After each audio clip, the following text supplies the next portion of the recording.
കേന്ദ്രമന്ത്രി ധർമ്മേന്ദ്ര പ്രധാൻ രാജിവെച്ചു. നീറ്റ് പരീക്ഷാ പേപ്പർ ചോർന്നപ്പോൾ ഉണ്ടായ നഷ്ടങ്ങൾ അത്ര ചെറുതൊന്നുമല്ല. 11 വിദ്യാർത്ഥികളാണ് ആത്മഹത്യ ചെയ്ത് മരിച്ചത്. എന്നാൽ ചില പ്രതിഷേധ സംഘടനകൾ പറയുന്നത് 21 മരണം വരെ സംഭവിച്ചിട്ടുണ്ടെന്നാണ്. കൃത്യമായൊരു കണക്ക് ഇതിൻ്റെ പേരിൽ വന്നിട്ടില്ല.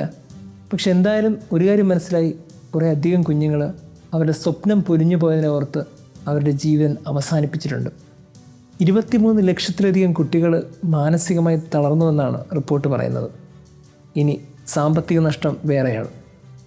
ഇനിയും ഒരു പരീക്ഷ നടത്തി അതിൻ്റെ ചോദ്യപേപ്പർ, അതിൻ്റെ യാത്രാ സൗകര്യങ്ങൾ, ഇങ്ങനെ എല്ലാത്തിൻ്റെയും പേരിലും സാമ്പത്തിക നഷ്ടം വലുതാണ്.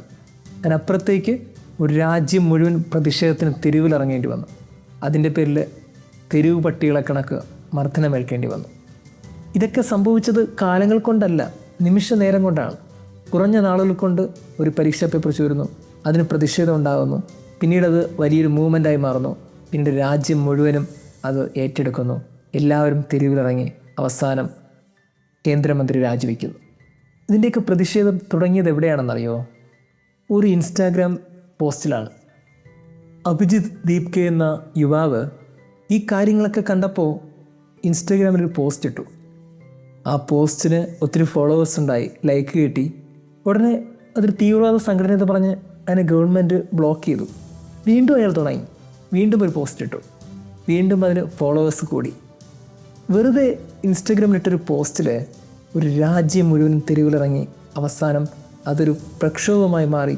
ഒടുവിൽ അവരുടെ എല്ലാ ചോദ്യങ്ങൾക്കുള്ള ഉത്തരങ്ങളായി, എല്ലാ കണ്ണുനീരിനുമുള്ള ഒരു പ്രത്യാഘാതമായി.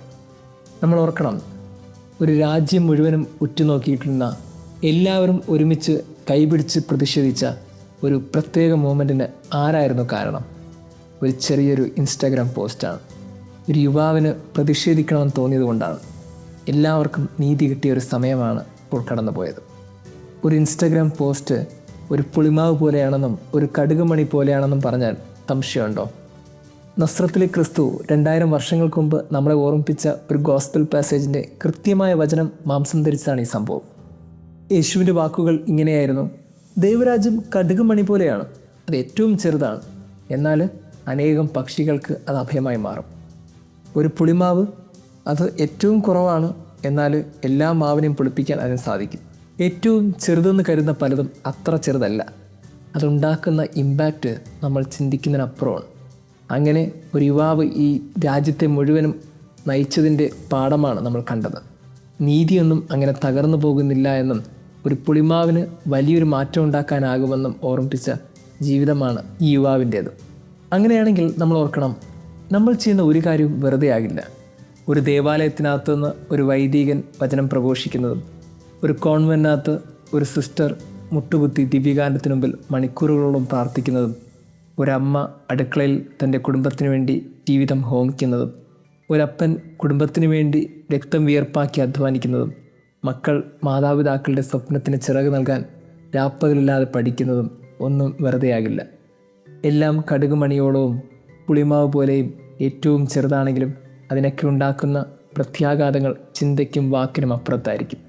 ഒരു ഇൻസ്റ്റാഗ്രാം പോസ്റ്റിന് ഇത്രത്തോളം ചെയ്യാൻ കഴിയുമെങ്കിൽ നിങ്ങളുടെ ചെറിയ ചെറിയ വാക്കുകൾക്കും എഴുത്തുകൾക്കും പ്രാർത്ഥനകൾക്കും പ്രവൃത്തികൾക്കും അത്ഭുതം ചെയ്യാൻ കഴിയില്ല എന്നാണോ? ഒരു പുളിമാവ് പോലെ നിങ്ങൾ ചെയ്യുന്ന ഒരു കാര്യം, അത് ബട്ടർഫ്ലൈ എഫക്റ്റ് പോലെ വലിയൊരു പ്രത്യാഘാതം ഉണ്ടാക്കാൻ സാധിക്കും. നിങ്ങൾ ചെയ്യുന്ന നന്മയ്ക്ക് അതിൻ്റെ ഇരട്ടിയുടെ നന്മയുണ്ടാക്കാനും, നമ്മൾ ചെയ്യുന്ന ചെറിയ ചെറിയ തിന്മയ്ക്ക് ഇരട്ടിയുടെ തിന്മയുണ്ടാക്കാനും സാധിക്കും. ഓർക്കണം, ഒരു പുളിമാവ് പോലെ, ഒരു കടുകുമണി പോലെ ഈ ഭൂമിയിൽ ജീവിക്കേണ്ടവരാണ് നമ്മൾ. ഏറ്റവും ചെറുതെന്ന് കരുതുന്ന നിങ്ങളുടെ ഒരു ഇൻസ്റ്റാഗ്രാം പോസ്റ്റിന് പോലും വലിയ മാറ്റങ്ങൾ സംഭവിക്കാൻ സാധിക്കും. എന്നിട്ടാണോ നിങ്ങൾക്ക് മാറ്റം സംഭവിക്കാൻ സാധിക്കാതെ പോകുന്നത്? ചില ജീവിതങ്ങൾ നമുക്ക് വലിയ സാക്ഷ്യമാണ്, ചില വചനങ്ങൾ നമുക്ക് വലിയ പ്രചോദനമാണ്. കടുകുമണിയാകാൻ കഴിയട്ടെ, പുളിമാവാകാൻ കഴിയട്ടെ. ദൈവം നമ്മെ അനുഗ്രഹിക്കട്ടെ.